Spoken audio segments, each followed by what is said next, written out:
జై శ్రీకృష్ణ. ఆండాళ్ తిరువడిగళే శరణం. 5వ పాసురంలోకి వచ్చేసాం. యశోదమ్మ వారు కృష్ణుడి చెవులు పట్టుకొని మందలిస్తున్నట్టుగా మనకు కనిపిస్తుంది. కృష్ణుడి చేష్టితాలు కనిపిస్తాయి మనకి ఈ పాసురంలో. పాసురాన్ని ముందుగా చూద్దాం.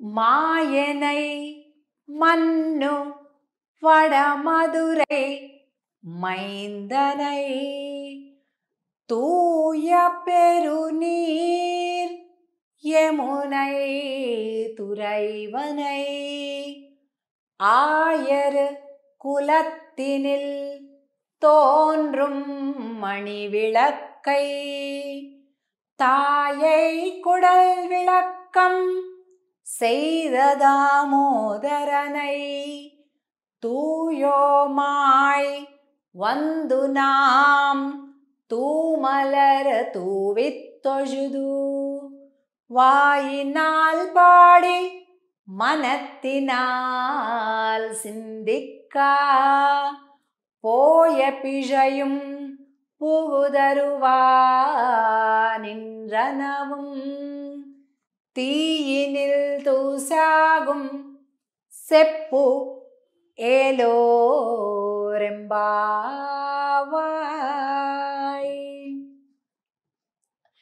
మాయనై మన్ను వడమదురై మైందనై తూయ పెరునీర్ యమునై తురైవనై.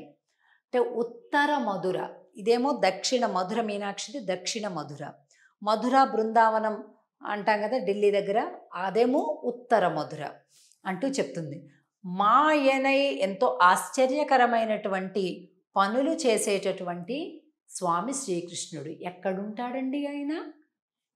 యమునై, ఇగో యమునా నది బొమ్మను మనం చూస్తున్నాం. యమునై తురైవనై, ఎప్పుడు చూసినా ఆ యమునా నది ఒడ్డులో అటు ఇటు ఇటు అటు తిరుగుతుంటాట. ఏమయ్యా కృష్ణ, నీకేం పని లేదా?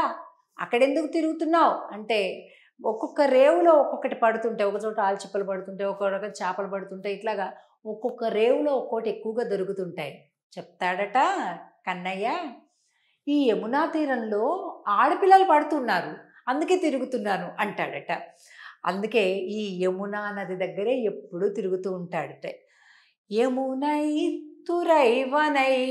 అలాగే 2వ లైన్లో చూస్తే 3వ లైన్, ஆயர் குலத்தினில் தோன்றுமணி விளக்கை தாயை குடல் விளக்கம் செய்த దామోదరనై. ఈయన ఆ గోప వంశం ఏదైతే ఉందో, నంద వ్రజం ఏదైతే ఉందో, అక్కడ వెలిగేటటువంటి ఒక మణిదీపం అంట. మణిలాగా ప్రకాశిస్తాడట. అదే హైలైట్, ఆయన సెంటర్ ఆఫ్ అట్రాక్షన్ అన్నమాట. అలాగే దామోదరనై, తల్లి యొక్క గర్భాన్ని ప్రకాశింపచేసినటువంటి వాడు. తల్లి ఆహా ఏం జన్మనిచ్చిందమ్మా, ఎలాంటి వాడికి జన్మనిచ్చిందమ్మా. ఆమె గర్భం, ఆమె కడుపు చల్లగా ఉండాలి, ఆమె కడుపు పంటనే కదా ఈ కర్ణయ్య అని ఆ యశోదమ్మని అందరూ కీర్తిస్తున్నారట. అలాగే దామోదరనై అంటే ప్రపంచంలోని అంటే విశ్వంలోని అందరూ భయపడతారు పరమాత్మ యొక్క ఆజ్ఞకి. అదే కదా ఉపనిషత్తు చెప్తుంది, భీషాస్మాద్వాతః పవతే భీషోదేతి సూర్యః భయాదగ్నిశ్చాంద్రిశ్చ మృత్యుర్ధావతి పంచమ ఇతి అంటారు. అంటే సూర్యుడు ఉదయం సరిగ్గా తూర్పున ఎందుకు క్రమం తప్పకుండా ఉదయిస్తున్నాడు, సాయంత్రం క్రమం తప్పకుండా అస్తమిస్తున్నాడో తెలిసినా? పరమాత్మ యొక్క ఆజ్ఞకు భయపడి. యముడు తన బాధ్యతలు తాను చేస్తున్నాడు, వాయువు తన బాధ్యతలు తాను పర్ఫెక్ట్గా చేస్తున్నాడు, వరుణదేవుడు సరిగ్గా. అందరు ఎవరి పనులు వాళ్ళు మంచిగా ఎందుకు చేస్తున్నారు తెలుసా? పరమాత్మ యొక్క ఆజ్ఞకు భయపడి. అలాంటి ఆయన్ని యశోదమ్మ ఏం చేసింది?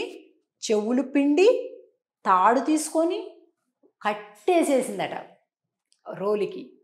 అందుకే దామోదరుడు అని పేరు పరమాత్మకి. దామము అంటే తాడు. ఆ తాడుని ఇలా పొట్టకు కట్టి రోలుకి కట్టేసింది. దామోదరనై అనేటటువంటి పదంతో ఇగోండి యమలార్జున భంజనం. ఈ బొమ్మలో మనం ఇవన్నీ చూడొచ్చు ఈరోజు.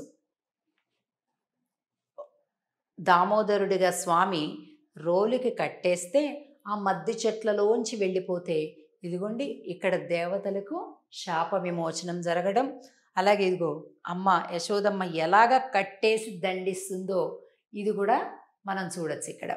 అలాగే తూయోమాయ్ వందునాం తూమలర్ తూవిత్తొజుదు, ఇక్కడ అర్చా విగ్రహం, విగ్రహ స్వరూపంలోని పరమాత్మను మనం ఎలా ప్రార్థించాలి, ఎలా పూజించే విధానం.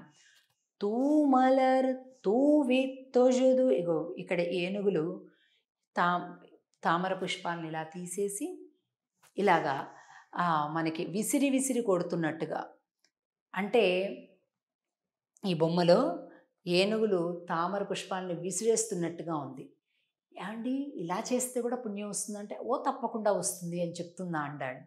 అంటే మాకు భక్తి ఉన్నా లేకపోయినా కాసేపు ఓం కృష్ణాయ నమః, ఓం ప్రకృత్యై నమః, ఓం వికృత్యై నమః, విశుద్ధాయ నమః, ఎక్కడో ఉంది బుర్ర, కానీ ఇలా చేసాం. అది కూడా మంచిదేనా అండి అంటే మంచిదే అని చెప్తుంది ఆండాళ్ తల్లి.